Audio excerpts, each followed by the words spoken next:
Our thoughts are with his family, and we ask everyone to respect their privacy.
Whoever you are, wherever you are, I hope you are blessed and doing safe. Ladies and gentlemen, greetings, family. Of course, I'm tuning in. You see me without the glasses off today. But if you're looking for some opportunities, particular advertisement opportunities, then look no further at the link at the bottom to my email address. You can hit me up for advertisement opportunities. We are supporting and promoting your businesses here on this channel. You can also, if you would like to donate and subscribe to our Patreon, a link is at the bottom as well. So you have multiple ways in which you can advertise with the platform by emailing me when we go on through our live stream. You also have access to premium content, those that want to see premium content that you will not find here on YouTube or Facebook or Twitter, as I am suspended probably by now. You guys can check out the Patreon at link at the bottom. But advertisement opportunities, definitely email me, gavin.grich1@gmail.com for rates. And for the Patreon, it is the same as the YouTube channel. It is channel gboot2786. All right, I'll holla. Peace. You know, I was going to come on today, ladies and gentlemen. The big news, obviously, is Donald Trump was turning himself in. That's actually, well, it's really not big news, but we've been knowing about it, hearing about it for weeks to come. And obviously, everywhere plastered on CNN, Fox, and ABC News, NBC, CBS, everywhere is with Donald Trump. And I was going to talk about that tonight with Sean. But you know, I'm also a big wrestling fan. And sadly, we have some news to report that breaking news that WWE superstar, former 3-time heavyweight champion, Wyndham Rotunda, aka Bray Wyatt, as he's better known, has passed away. He has died at the age of 36 years old. There is no cause of death as to what contributed to Mr. Wyatt's death. However, what we have learned subsequently is several months ago, he had been off television for at least 7 months and was battling what they called a life-threatening illness. What it was, we don't know. But according to Triple H, who is the chief operating. I think he's the chief operating officer of WWE. That is his title, but he's also Vince McMahon's son-in-law. But he's responsible for talent. Well, he reported that Mike Rotunda, who is Wyndham's father, was a championship wrestler himself. I don't know if anyone is familiar with WWF back in the day, but Money Inc. He was a member of the $1 Million Corporation with Ted DiBiase. He was known as IRS, Irvin R. Shyster, which was one of my favorite characters. I didn't care for him as well. He was too mean of a villain, but I always remember that slogan. Always remember to pay your taxes, and he would call everybody tax cheats. Wyndham Rotunda's brother, Bray Wyatt's brother, Bo, is actually a wrestler. And also, something I learned too is that Bray Wyatt, uncle, his grandfather, was also a wrestler. So he's a third generation WWF superstar. I believe his uncle on his mother's side was a tag team partner. Sean knows more about it than a little bit more about it than me, but I remember I know my wrestling. But yeah, is it Black? We might as well just go ahead and bring Sean in as we talk about WWE. Now, I haven't followed wrestling a lot, but good evening, Sean. How you doing today? Good evening, Gavin. How are you? I'm doing fine, man. This is some sad news to hear. Now, I know that you follow wrestling yourself. Know you've been critical of the WWE and even AEW in terms of their writing as of late, but everybody knows, and at least we know. I keep up with it with the WWE, who the superstars are, and he was actually one of them. And he had just recently came back because WWE had fired him over sometime after COVID-19 back in 2021, if I'm not mistaken. Yes, you're right about that. They did fire him and then they did bring him back. Yeah, he actually just recently came back. His last appearance in the ring, I think, was with The Undertaker, who came and appeared with him. That was when he was supposed to pass the torch from The Undertaker to Bray Wyatt, and sadly, he's not going to be able to continue on to carry on the legacy of The Undertaker. That's one of the sad parts of Bray Wyatt's passing. And again, it was a major surprise to me to hear about his passing. And I'm really sad to hear that he's gone because he was a brilliant mind that's related to the business of wrestling, creating characters, developing stories like the legendary Wyatt family and The Fiend, characters that people had loved and really just connected with. And he had gone out here and accomplished a lot of great things over the short portion of his life. I mean, he was only 36 years old, and he was, I think, a 3-time WWE champion. Yeah. And he went out here and again just was able to get over with fans. And I thought he would be able to go on for much longer, but sadly he has passed. And I'm really sorry to hear about his passing. And my condolences go to the Rotunda family and over the passing of Mike Rotunda's son. Yeah, well, he was with LA Knight. Yeah, his last appearance was with LA Knight. But what I remember was the fact that he actually had an appearance with The Undertaker, and that was kind of like the passing the torch. Yeah, that was a Raw 1000. Right, a Raw 1000, and that was this year. Yeah. Right, and there's been a pouring out of tributes all over Twitter. I mean, you should see the Twitter timeline. And shout out to you, Danielle. I know you asked how I was doing. I'm not fine. Excuse me. I'm doing fine. But yeah, according to this, so just a bunch of people have followed that stuff. The Rock, he said, "I'm heartbroken over the news of Bray Wyatt's passing. Always had tremendous respect and love for him and the Rotunda family. Loved his presence, promos, and ring work in connection with WWE Universe. Very unique, cool, and real character, which is hard. You know, crazy.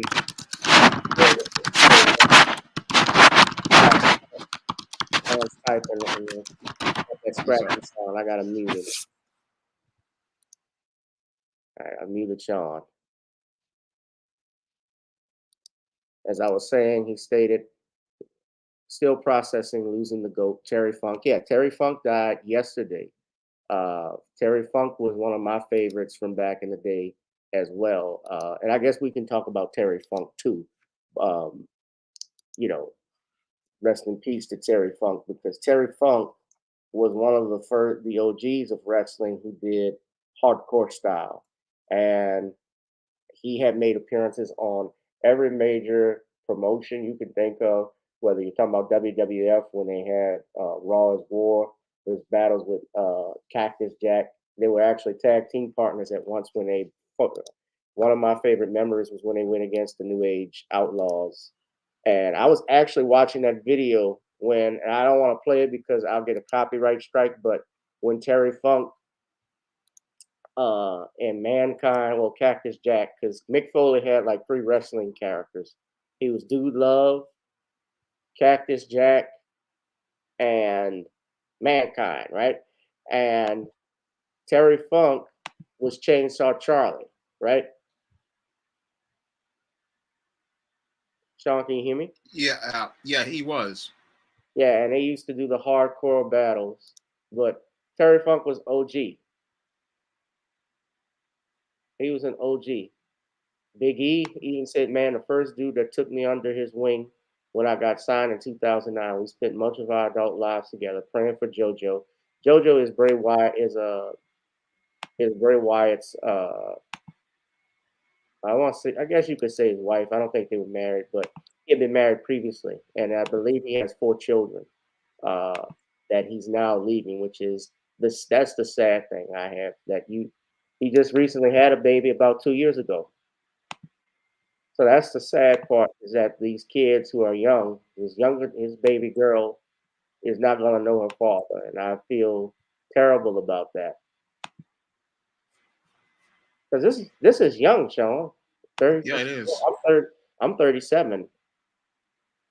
It's still young, so it's sad to hear of that. But yeah, but Terry Funk, passed away as well this past week, and it's my understanding Terry Funk had been battling Alzheimer's, if I'm not mistaken, of some sorts. He was not in he was not in good condition as of late, but he lived to be 78 years old.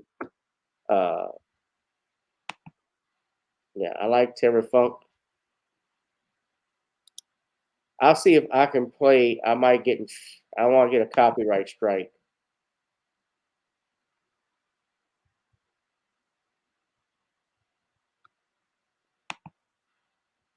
But let's see. You know what? I'm gonna just see if I can play that one video. Yeah, this reminds me. I think the hardest death of a wrestler I ever took. The one that shocked me was Ultimate Warrior, but the worst one was Owen Hart. Right? Yeah. Because I remember watching that on live television. I watched that on live TV with the new when Owen Hart fell from the rafters, and Owen, you didn't see it, but when you saw Jerry Lawler and Jim Ross come on, and especially the look on Jerry Lawler's face, because Jerry Lawler was white as a ghost, and he was basically the announcer that got the heels, that promoted the heels, right, in wrestling. Yeah. He was in shock, and they completely broke character, and they still went on with that show, which was unbelievable. But yeah, but this was yeah, that's Cactus Jack.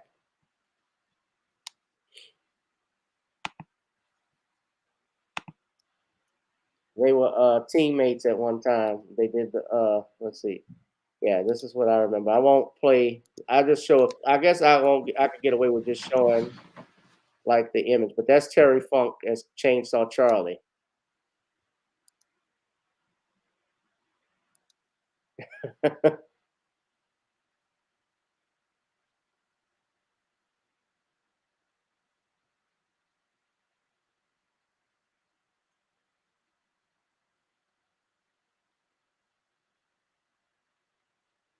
There was nothing like that. They won't never have anything like that on TV.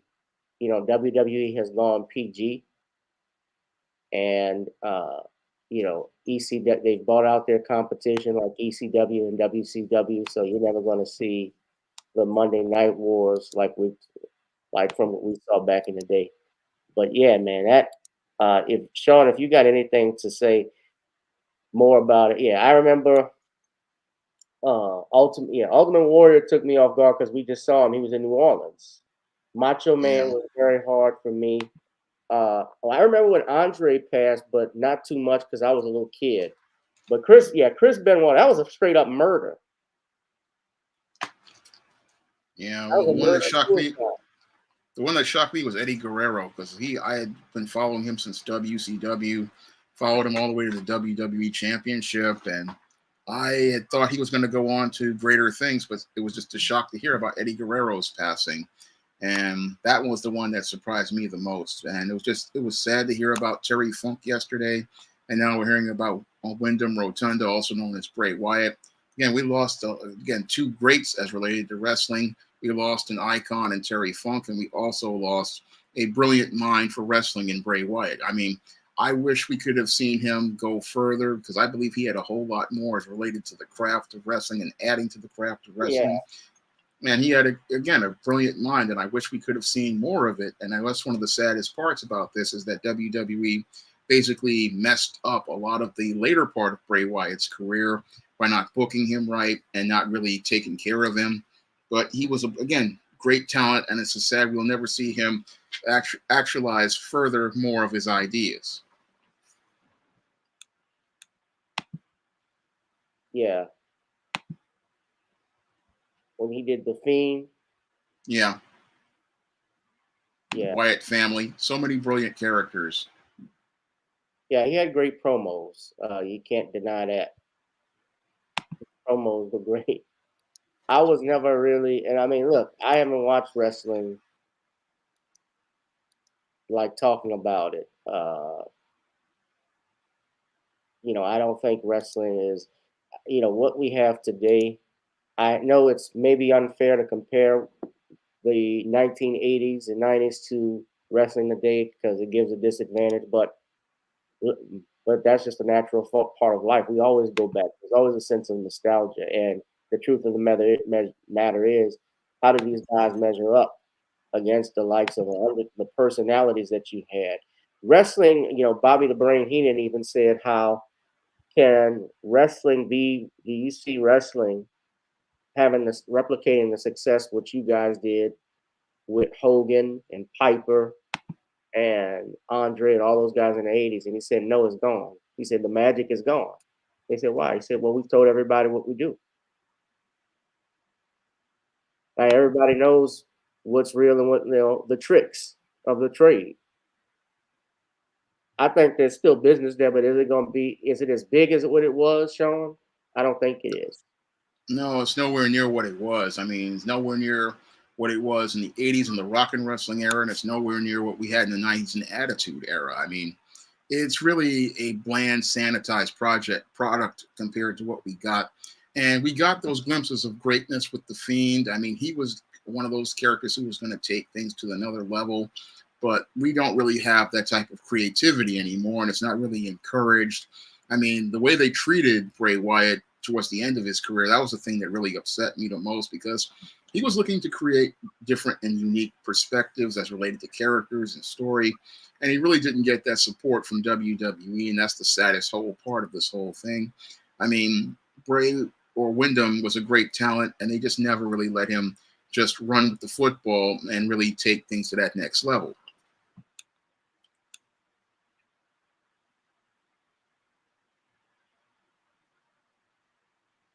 Yeah. Well, may he rest in power. May they rest in peace, both Terry Funk and Bray Wyatt, two legends.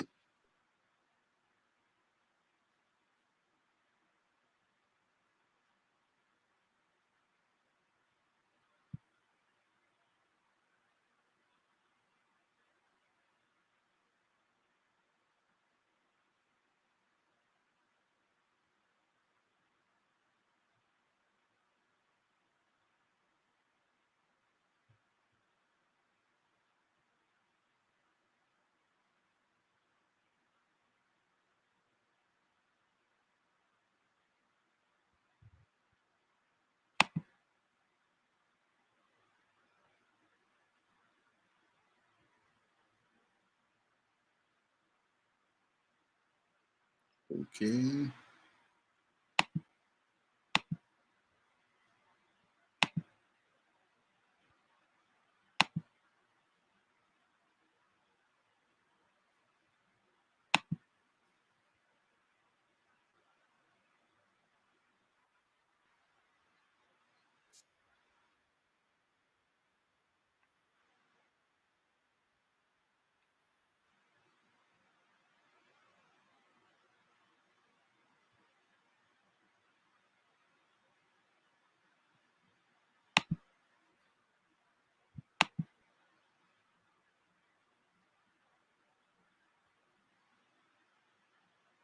Okay, we have technical difficulties. Please stand by.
Looks like a connection got lost. I'm sorry.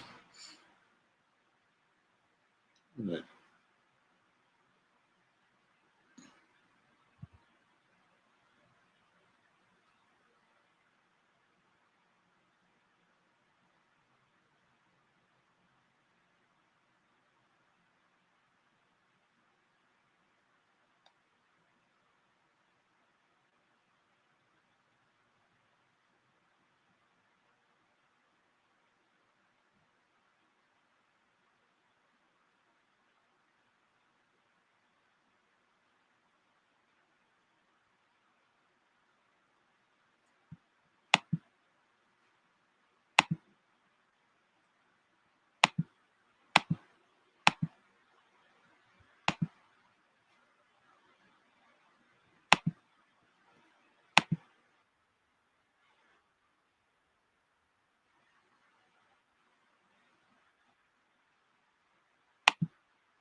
looks like we've got technical difficulties. I'm still waiting for Gavin to come back. We'll see if he comes back.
Yeah, Sean, Yeah, I'm here. can y'all hear me? Yeah, I can hear you.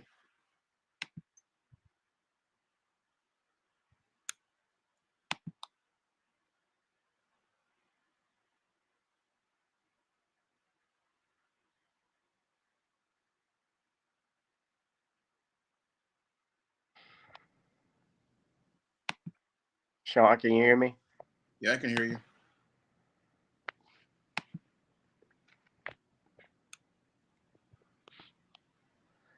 Thank you. I don't know what's going on, guys.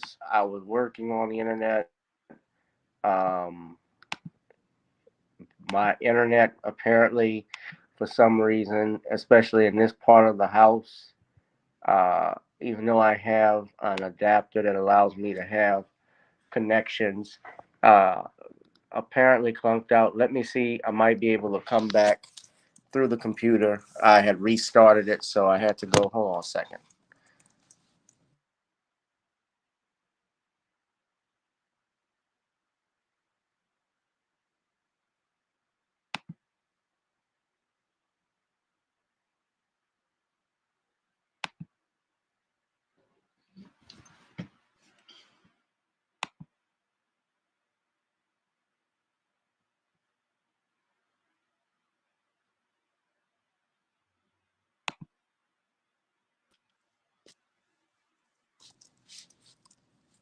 Can y'all hear me?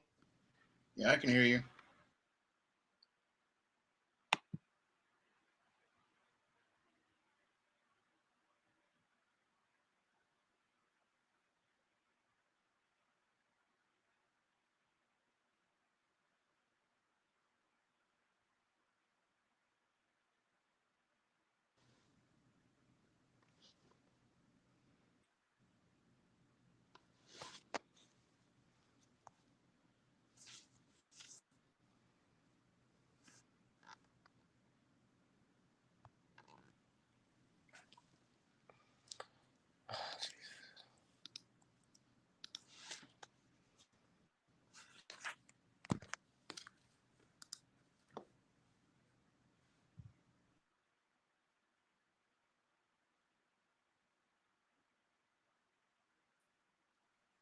All right. Can you hear me, Sean? Yeah, I can hear you. All right. I apologize, ladies and gentlemen. I don't know what was going on with that.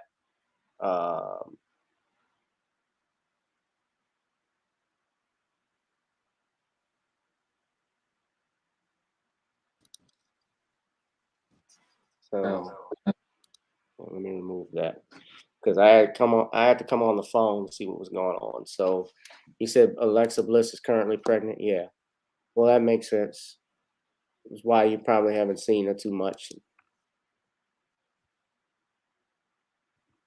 But I mean, hey, I haven't followed wrestling. So, but as we were saying, rest in peace to Braun Strowman. To Braun Strowman. I'm sorry. Rest in peace to Bray Wyatt and to Terry Funk, a legend, ladies and gentlemen, to both legends.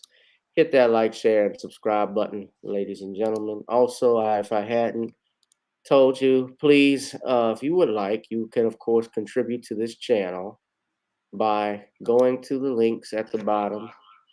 You can go to the Cash App. Since YouTube does not does not.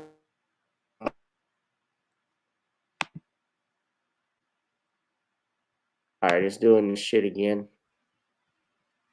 Sorry. All right. So the big story, let's just go ahead and get into it, Sean, before something drops off. The big story, what's going on here? So, of course, earlier today, what I was going to be talking about is Donald Trump turning himself in.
All right. Guys, I'm sorry. I just ran back into my bedroom just to do this. I'm gonna have to do it on the laptop. I don't know what's obviously it's just a technical issue, so I'm sorry about that. Sean, my apologies. We're gonna go ahead and move on to our next topic. What I was talking about was Donald Trump turning himself in earlier today. That has been a big topic of discussion. You know, on CNN, if you notice, they were waiting for his mugshot to be released.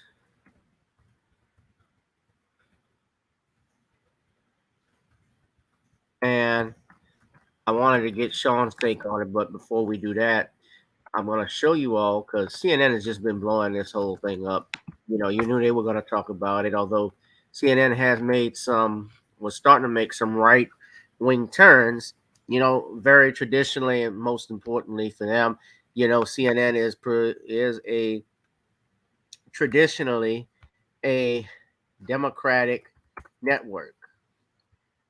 They lean too far to the left with their reporting. Now, I was always brought up and told that news media, especially, should be unbiased. They didn't get that memo. So people want to do whatever they want, and CNN is one of them. And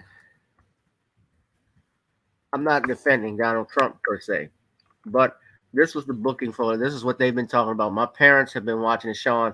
I don't know about your parents, but my folks have been watching this all weekend. Of course, there are co-defendants as well. At least, as we know, and I counted, there's at least between 13 and 15 other co-defendants, including Rudy Giuliani, who turned himself in. Uh, they had a bunch of others, but Rudy Giuliani was the one that stepped out because he's the former mayor of New York. But this is Trump's mugshot. Fair use. Interesting look that he has there. Now, this is the first time a president, and they made sure to say this, that a president has had a booking photo. A former president has booked into jail. But they've been talking all about this. But yeah, this is CNN. It makes me Fair sad. use, by the way. It makes me sad to see a former president with a mugshot. As I mentioned earlier, I take no joy in seeing him put into the Fulton County jail. It makes me sad that a former president has conducted himself in such a way that it's warranted not one indictment, not two, not three, but 4 different jurisdictions, and to now be booked into the Fulton County jail and included in that indictment is the harassment and sheer torture of 2 women who did nothing but sign up to go and help people vote in their communities. Jake, I mean, to see that image, Trump in his campaign once created a mugshot to use for fundraising material, and now there is former president of the United States. Yeah, it is a stark and sad image. There it is on the left side of your screen. Fulton County Jail inmate number P011-35809, otherwise known as 45th President of the United States, Donald John Trump. We see on the right side of the screen his Boeing 757 about to take off from Hartsfield-Jackson International Airport in Atlanta, Georgia, on its way back to Newark, New Jersey. Now, y'all listen carefully. Dana Bash. Listen very carefully to what Jake Trapper says. I want y'all to pay attention. Listen to what he says. No doubt the Trump campaign and his supporters will try to make sport and make light of the image on the left side of your screen. But the truth is the allegations and the conduct described in the indictment, whether or not he is found guilty, whether or not you think it is a strong case, the allegations and the conduct are factually accurate and tragic. He says, did you hear what he said? He says the allegations in the indictment are factually accurate, but before that, he said whether Trump is found guilty or not. And what he says is a contradiction. And I'm going to explain why. as you know, anybody can be, and I've talked about this, anybody can be indicted. Anybody can be indicted. You can indict a ham sandwich, is a saying that they say among lawyers. An indictment is not a conviction. So what allegations that you put in an indictment, what you say are accurate, as what Jake Trapper was saying, and Trapper is this is a journalist, but I'm sure, and he's not a lawyer, at least to my knowledge. If he is a lawyer, I don't know that, but you're making these remarks. I think that was Jake Trapper, right? Sean? Yeah. That was him? Yeah, he's a journalist. He's an author, so he's not a lawyer. So when you say something is, how can you say something is factually accurate if it's an indictment, he hasn't been proven? If what he says is true, it doesn't amount to a crime. You don't know that until they present their evidence, and then the defense gets to rebut.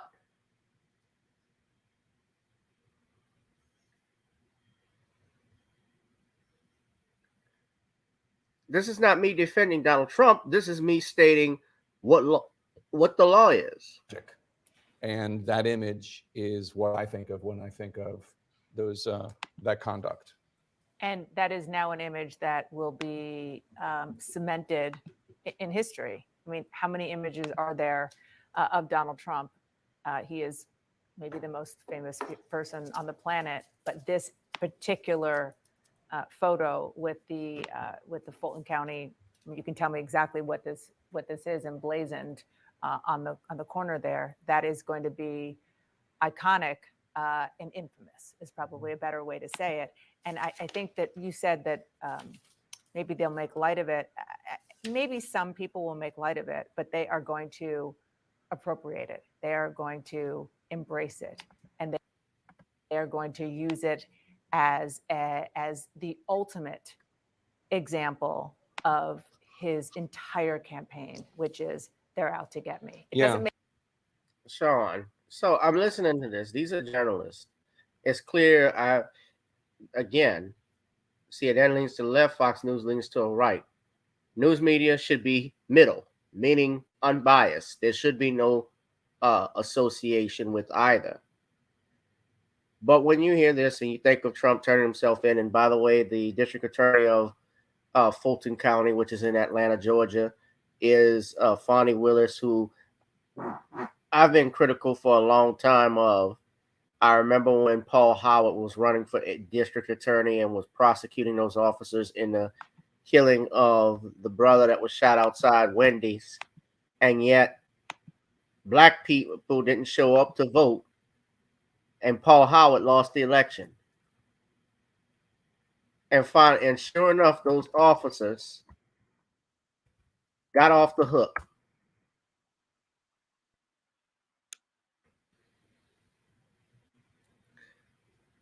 I should report to you all, as you see this, Fonnie Willis, who's 52 years old, from Inglewood, born in Inglewood, California, actually, has 2 children. The House Judiciary Committee, which is, I believe, predominantly GOP, if I'm not mistaken, they opened a congressional investigation into the Fulton County DA, a development that was first reported by CNN and comes the same day as Trump is slated to surrender at the county jail after being charged for participating in schemes with meddling in Georgia's 2020 election results.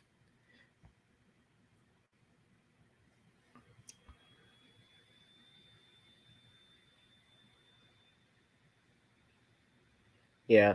Welcome, Scary Content 1209. Yes, sadly, Bray, or just talked about it 30 minutes ago, Bray Wyatt had passed away. We don't know exactly the cause of that. Nothing has come out, but he was 36 years old.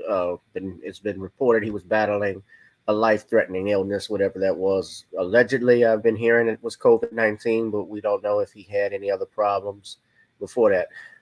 Sean, what do you make? Now, let me play this video by Fonnie Willis at first. This is courtesy of CNN.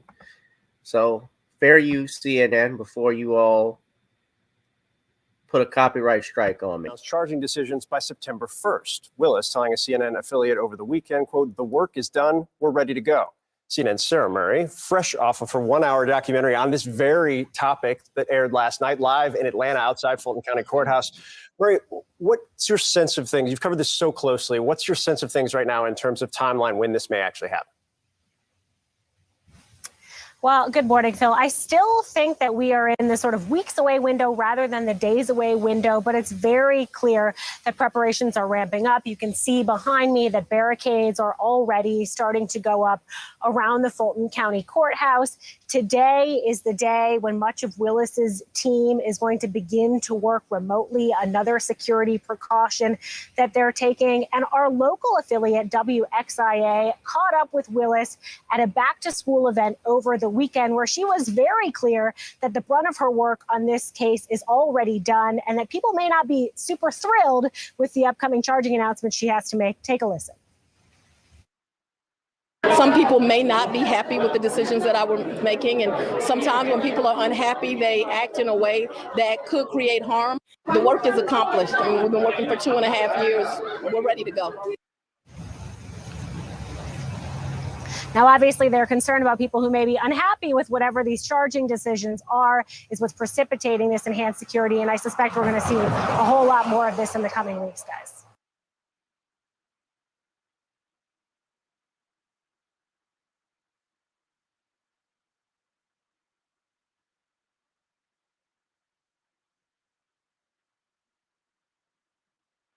Okay.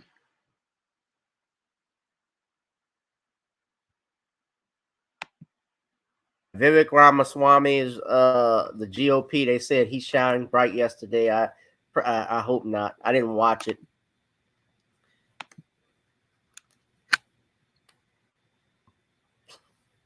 He's got as much a chance of winning as we do as pigs can fly. Thank the Lord. But Sean, you just saw the video from CNN, also with Fannie Willis and Donald Trump turning himself in. He skipped the GOP debate because he did a whole interview with Tucker Carlson. He's planning to run again.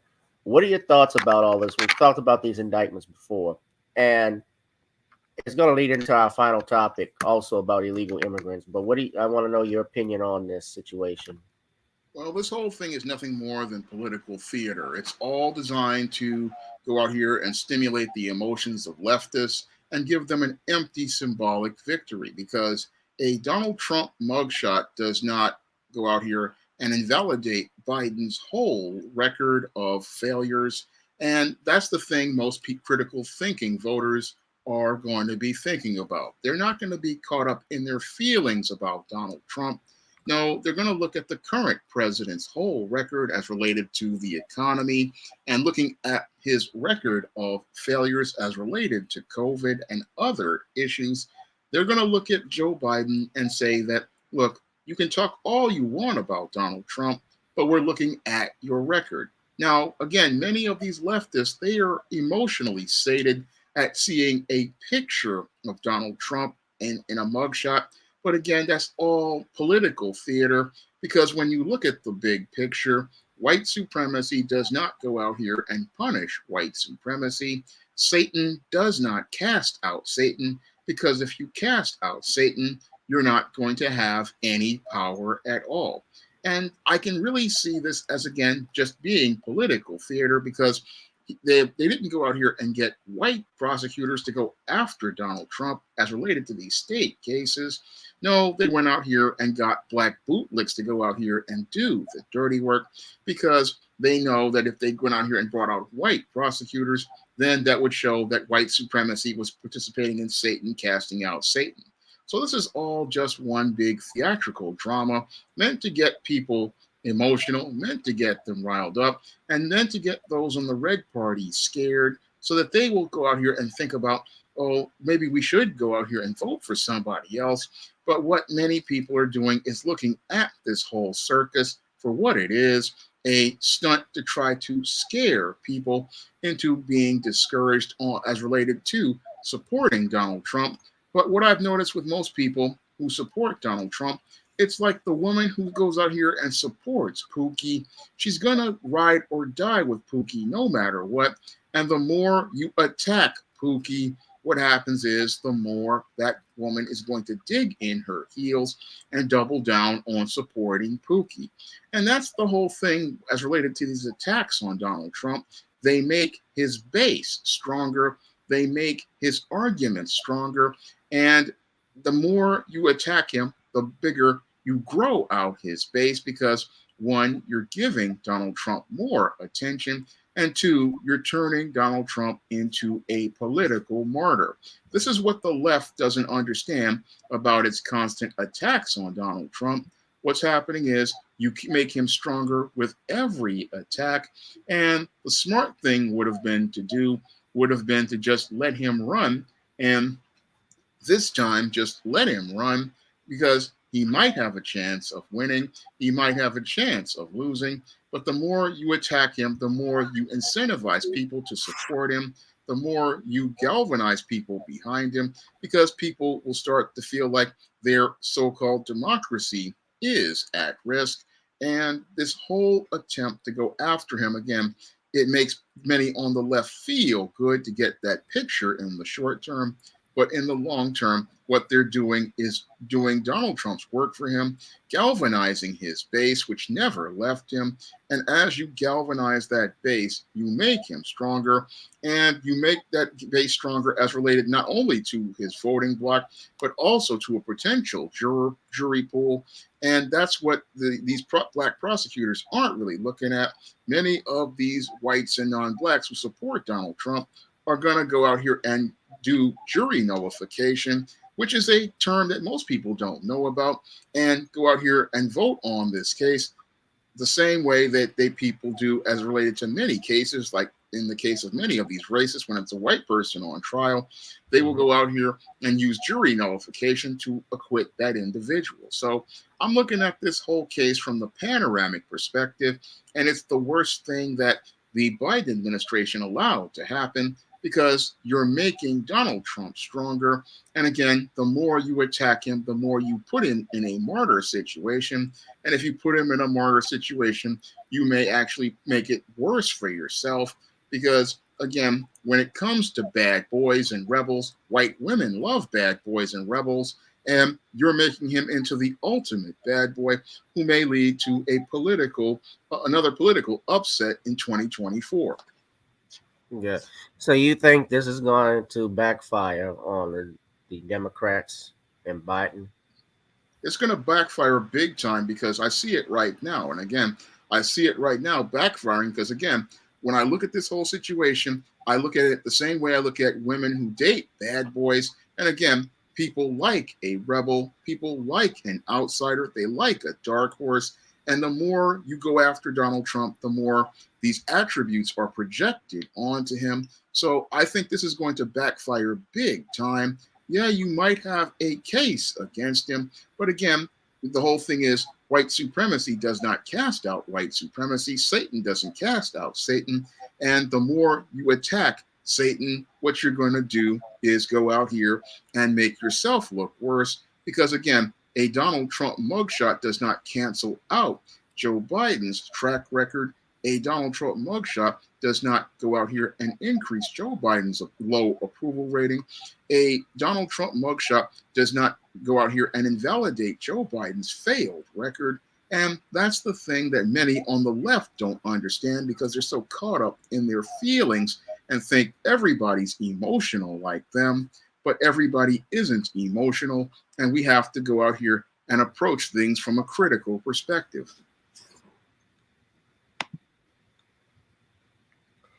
Yeah, well, I want to report too that Steve Sadow, who represented Gunner in his RICO Act trial, if you remember, Gunner entered an alpha plea that's part of that indictment, which Fani Lewis was a part of as well. She's been going after a lot of the rap artists out in Atlanta, Georgia, under a RICO statute, Georgia's RICO statute. And he represented Gunner, who pled a best interest plea. That's an Alford plea. So when people say Alford comes from the Supreme Court case of North Carolina versus Alford, where a man pled guilty to a murder charge, a second-degree murder charge, and got life only so he could avoid facing the death penalty. And so the Supreme Court said, well, you can't play it because it was in your best interest. It doesn't change the conviction or the penalty from it. So a person pleads because it's in their best interest to plead. They're not admitting guilt.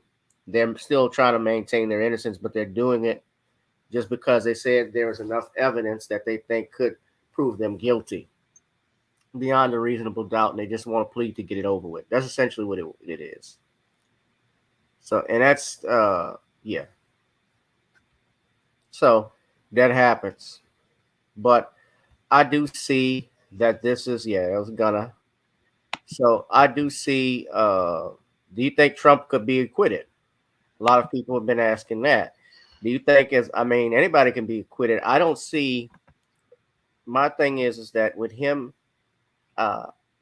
asking those, stating those things, asking questions in and of itself, does that amount to what they're charging him? So you'd have to look at what the law actually says, what they're charging him under. They say meddling in Georgia's elections.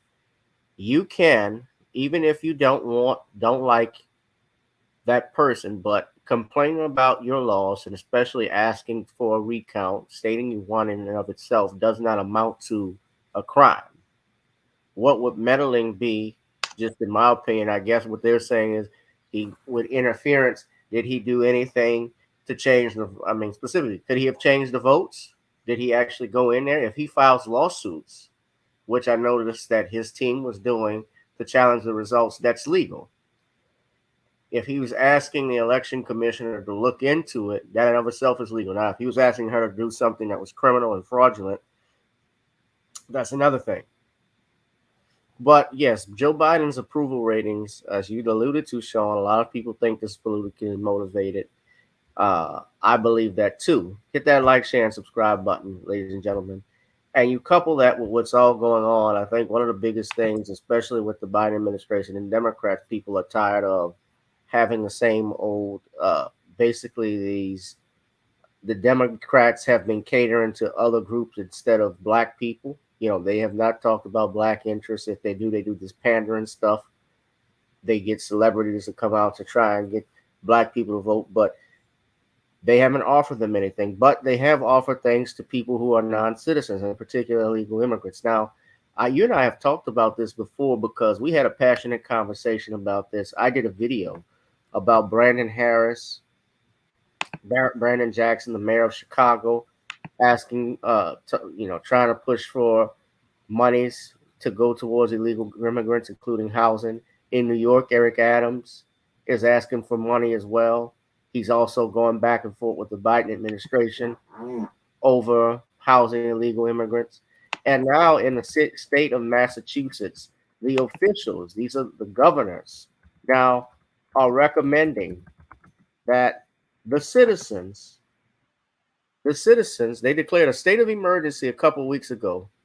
But now the lieutenant governor was spotted asking for its citizens to actually house some illegal immigrants.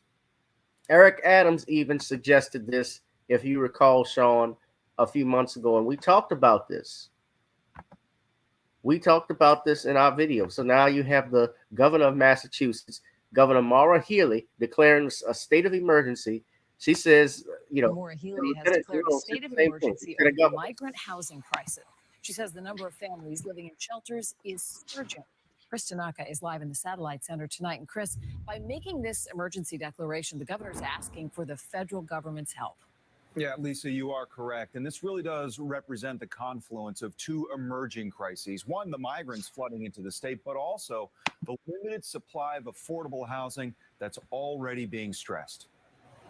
As of today, close to 5,600 families with children are living in state-funded shelters, hotels, dorms, and other emergency facilities across Massachusetts. The governor laying it all out Tuesday. Some 20,000 people in temporary housing in Massachusetts, representing an 80% increase in just 1 year, and that the state can't handle them by itself. And critically, I am delivering an urgent and formal appeal to the federal government for intervention and action. With the emergency declaration, the governor hopes to tap into federal funds, but also expedite work authorizations for migrants. And we could frankly use their help at this time. Our state, as so many states are, is encountering significant labor shortages. Massachusetts is the only state in the country with a right to shelter law. It guarantees emergency housing for homeless families that meet certain criteria. For now, there's no talk of suspending the law, as Healy called upon businesses, organizations, and entire communities to help in the fight. We are going to keep doing everything that we can to help families in need. Now, New York City has a right to shelter municipal rule, and Mayor Eric Adams today did ask a judge to suspend it as they deal with their own housing crunch. David? All right, Chris, thank you.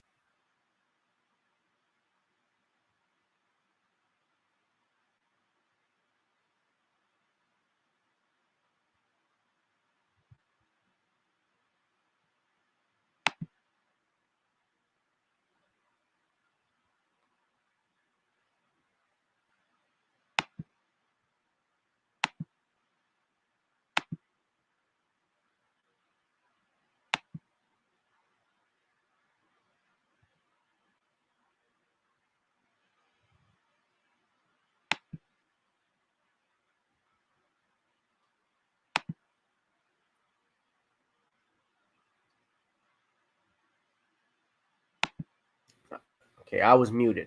So that was the governor of Massachusetts who made that statement. The lieutenant governor backed her up the next day.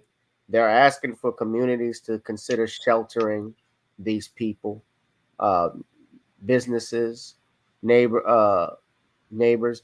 This was from Florida. This was from last year on September 22nd, 2022, September 14th.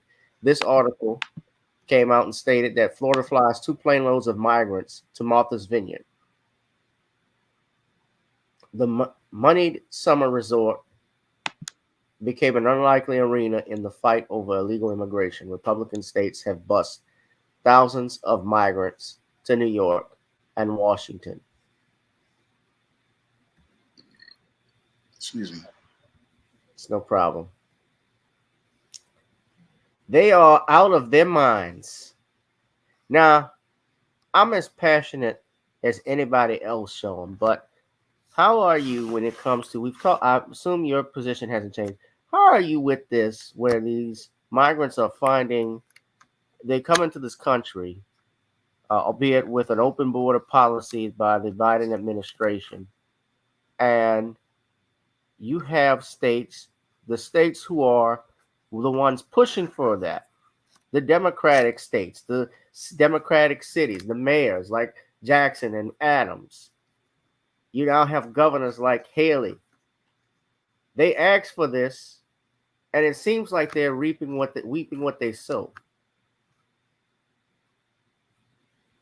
What do you think, Sean, your opinion about what this governor said is very similar to what Adams said, and why are the American people tolerating it?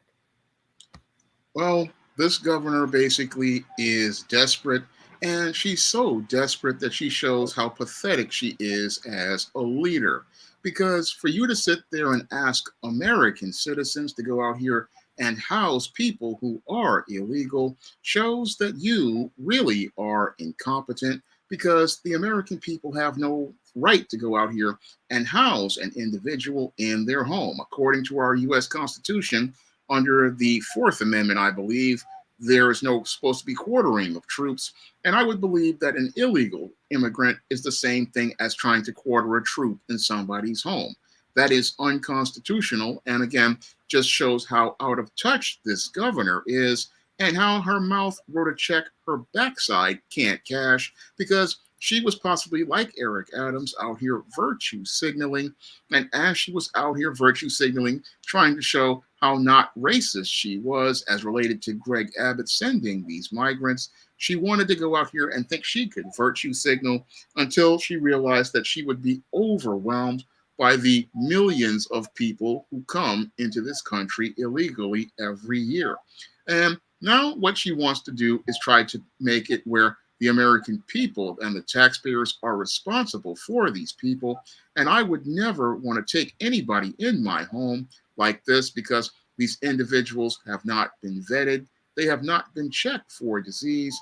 We don't know anything about these individuals. And there's a serious, like I said in the previous video, there's a serious liability issue because a person coming into your home, whether they're an illegal or legal person, if they get harmed in your home or they get injured in your home, you are on the hook for that in a lawsuit.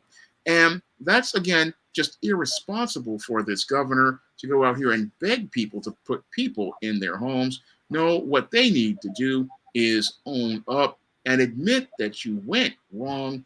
And you need to go out here and not just beg the Biden administration to give you money. No, what you need to do is start putting these folks back on the buses, send them back over to Washington, and let ICE or INS deal with these individuals. Because when these individuals enter the country illegally, it is up to INS to deal with these individuals. But these leftists, because they're so woke, what they want to say is they're not racist. So the ICE or the INS is racist, but their job is to process individuals who are entering the country illegally so that we won't have a threat to national security.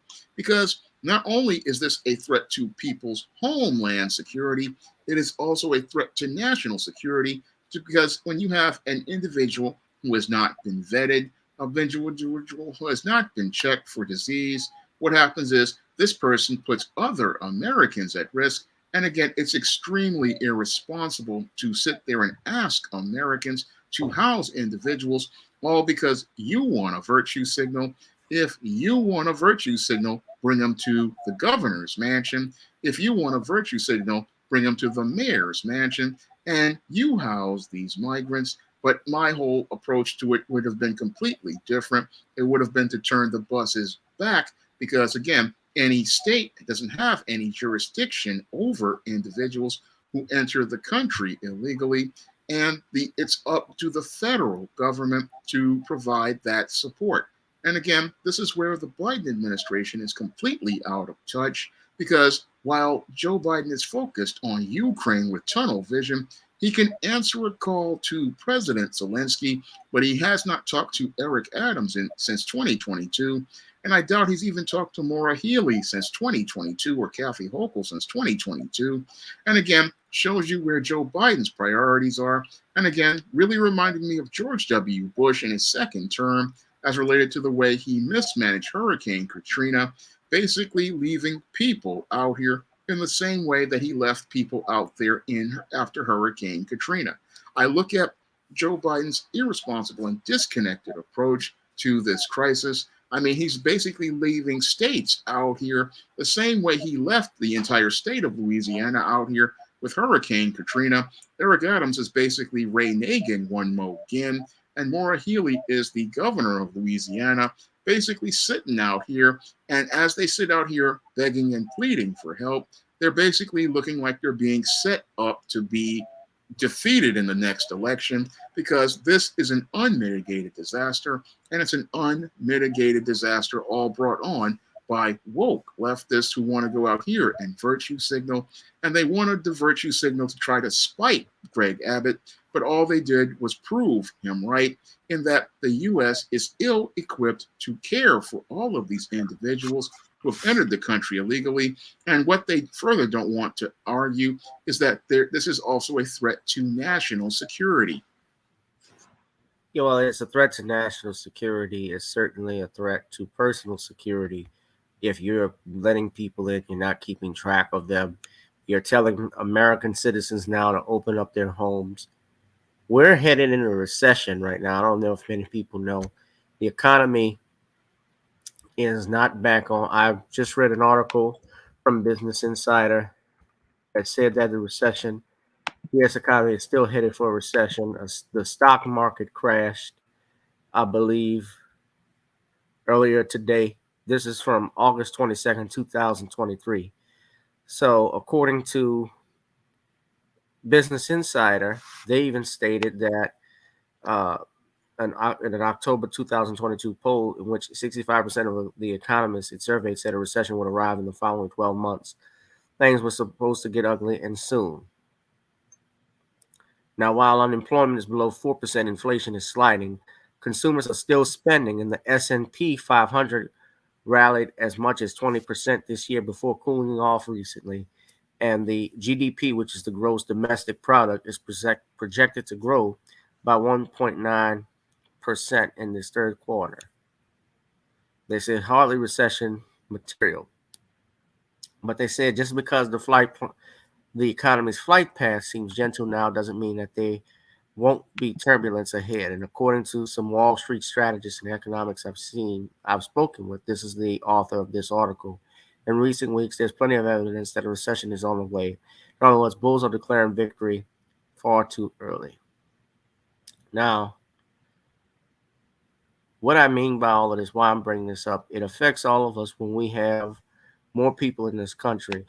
And I'm not going to say that there aren't some who legitimately want to come to America and learn and be a part of the American experience and dream. But there's also a process in which it's supposed to be done. You're supposed to go to customs and borders. You're supposed to be screened like they did up in New York when immigrants arrived from Europe and so forth. You go through customs, you get checked for smallpox or the flu, you get treated. You do that even at the border. They treat you for illnesses and stuff. That's and diseases to prevent a pandemic. And keep in mind, during a pandemic that we had, the president was still calling for open borders. That was problematic, in my opinion.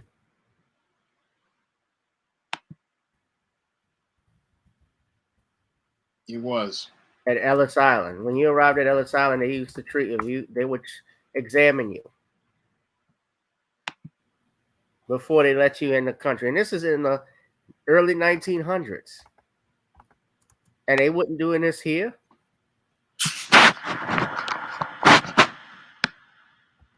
They would screen them.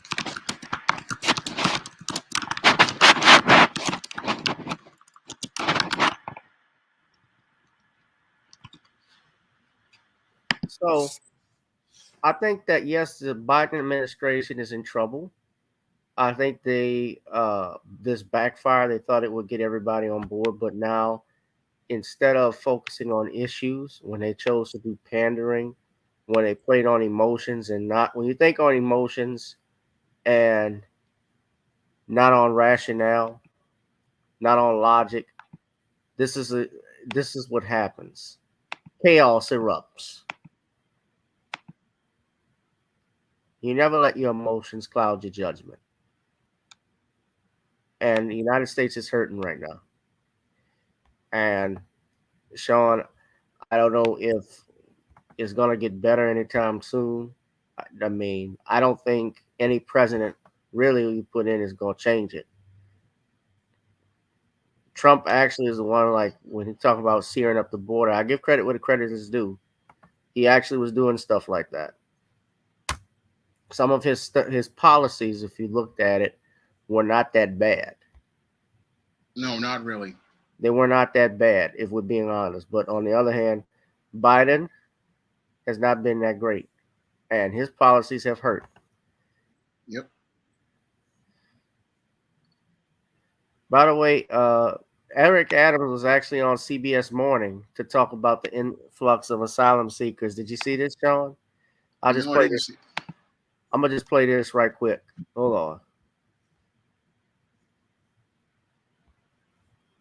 This is all tied to immigration, migrants coming here to the city. It's unfolding on city streets, and we are more than 2,000 miles, of course, from the southern border. New York's leaders say they are struggling to house more than 57,000 asylum seekers currently in the city's care, more arriving every week. Some of those migrants without beds indoors have been sleeping on the streets. Mayor Eric Adams is now sounding the alarm and says he wants the federal government to take action. And Mayor Adams joins us right now. Mr. Mayor, thank you very much for being here. Thank you. Good to be here.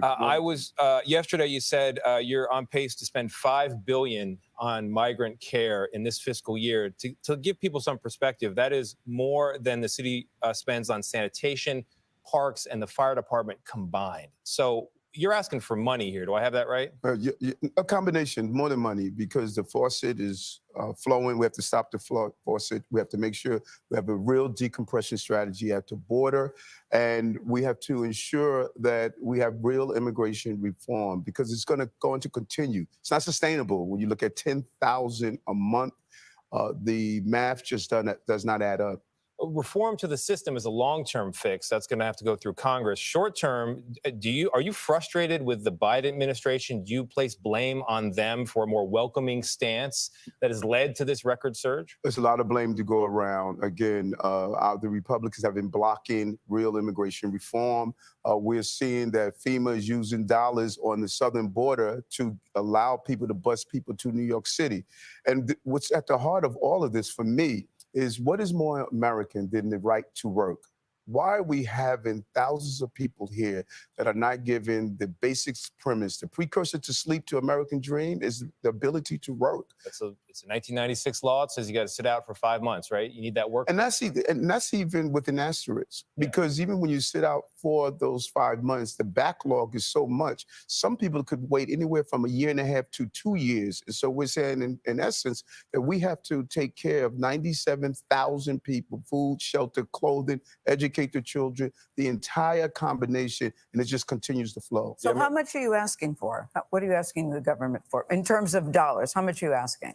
Well, in the 3 years, this is a $12 billion price tag. So far, we have $100 million, a little over $100 million that we received. Woo! This is their issue. This is a Whoa. national issue, and it should be treated as such. And that's why the governor of Massachusetts stated should not be pushed on the stage. But I hear them say, Mr. Mayor, that, let's see, New York, I think, has gotten about $140 million more, they say, than any other city that's not a border city in this country, that there's only so much that they can do. What do you say to that? Well, think about what happened in the last few months. We have created a funnel. All of the bordering states have now took the funnel right to New York City. New York City is the economic engine of this entire state and country. If you decimate this city, you're going to decimate the foundation of what's happening. Look at Chicago, Los Angeles, Houston, and now you're hearing the governor of Massachusetts. And so when people say, well, we gave them $100 million, $12 billion bill? Yeah. I mean, what table are we dining Mr. Mayor, at? when you see all the people that are just laying in the streets, you walk by, it is jaw-dropping. Yeah. And the numbers keep coming and coming when you think, I don't have any more room at the end, so to speak. Along with the unhoused people we already have here. Exactly. And think about the miracle that took place over the last year in April, when this really started coming from a governor who wanted to use people as pawns. When you do an analysis of other cities, you did not see our migrant asylum seekers sleeping on the streets. You didn't see you don't see tent cities here. You don't see the cardboard boxes here. We made a major inroad on street homelessness. So what you saw at the Roosevelt a few days ago is because the dam finally burst. Yeah. My God. Sean, did the dam finally burst? No, all the jive finally got called on. Because all Eric Adams was doing was talking some jive all throughout that entire interview. And as he sat there talking jive, what he wanted to do was make it look like the Republicans were the problem, when these were issues that he already knew about before he started virtue signaling. Now, as related to that whole right to work thing and the work documents, there has to be a vetting process in order for people to find out about the backgrounds of these individuals, because them waiting 5 months was all about making sure that this individual doesn't have any sort of criminal records or any sort of mental health issues. We want to find out who this person is. That's what that 96 law was all about, because you don't know if you're going out here and dealing with an individual who has sex offenses, an individual who has been participating in all sorts of other criminal activity, or somebody who has mental health issues. So we want to go out here and vet these individuals before they come into the country. And they want to expedite this whole process to get these individuals working because they're dealing with the heavy burden of having to care for them. But that was something they should have thought about before they started running their mouths and talking about how they were going to not be so like Donald Trump. And again, what's driving all of this whole situation is that they wanted to spite Donald Trump. And again, running on feelings instead of critically thinking, because you're sitting here saying, oh, I need so much money. Well, what does Greg Abbott need? Because Greg Abbott's been dealing with this. Same thing with the governor of Arizona. They've been dealing with this for years. And as they've been dealing with this, they've had to deal with numerous fiscal issues. But Eric Adams needs $12 billion, and he's only got, what, 50,000 migrants, whereas Greg Abbott has to deal with 3 to 4 million being processed. And again, wants to go out here and deflect from the Biden administration and say it's to Republicans when it's the Biden administration was the one in charge. They were the one who didn't want to do anything about the border, but they wanted to say Donald Trump is a racist and say that he was a white supremacist. But the whole thing is, you do need a secure border in order to maintain national security. And I don't know if the only way we can get that people to understand this, sadly, is a tragedy happening.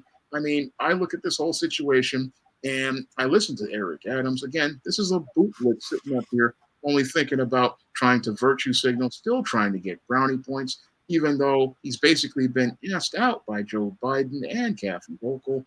They've both blown him off. But he's still out here bootlicking, buck dancing, and bojangling like the cream of wheat man that he is, and out here being a clown like the clown that he is, out here trying to go out here and continue to play the same games. And as he continues to play these games, he's still thinking that he can go out here and gain some favor. But this whole situation is basically blown up. He's been left to be the fall guy. He's still thinking he can go out here and get $1 billion out of people. He's still thinking he can get this $12 billion, but that $12 billion ain't coming. No, that $12 billion ain't coming at all. And it's not going to come at all because this got to go through Congress. And we know that anything going through Congress is next to impossible with Republicans in charge.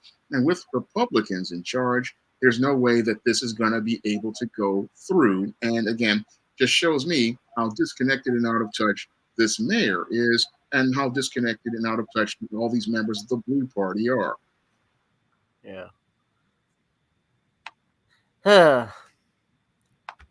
That was some shit. Yeah. Yeah. Sean, tell everybody, I know you probably haven't done it yet, but your live stream tomorrow. I have no idea. I may follow up on a video I just did about black women and how black men, working class good brothers, were upset about the way I got to figure it out. It's like I did a video today that got buffered. It was called how working class black men's perceptions of black women changed during the crack epidemic. And that may be the live stream that I do. That may be the live stream for tomorrow because the whole video got buffered by YouTube because they didn't want to hear what I was saying. So I may follow up and do a new live stream that goes more in depth on the subject. All right. Well, yeah, that would be good. I'm sure you probably even have a video you might be doing about Trump's arrest one day. Yeah, that may be following up. Yeah. All right. Well, everyone hit that like, share, and subscribe button as well. We're going to wrap this thing up. We've been here for over an hour and 22 minutes. I'm sorry again about the technical difficulties we were having. Please support this channel by donating to the Cash App, PayPal, Zelle at the link at the bottom. Sean, before you get off, and I'm going to end the channel, I wanted to talk to you briefly and get your take on something. But we're wrapping this thing up, yeah, ladies and gentlemen. Also, make sure you're hitting that notification bell so that when we go live, you'll know when we go live. I know sometimes people get scrubbed, but go ahead and do that. And again, we want to thank all for tuning in. Also, check out my book on Kindle, The Commonwealth of Pennsylvania versus William H. Cosby Jr., the instruction of due process in the United States. Sean, thank you once again. All right, thank you. All right, this has been another edition of Random Topic Thursdays, ladies and gentlemen. The hottest live stream on YouTube in the cosmos. I'll holla. Peace. Hold on, Sean.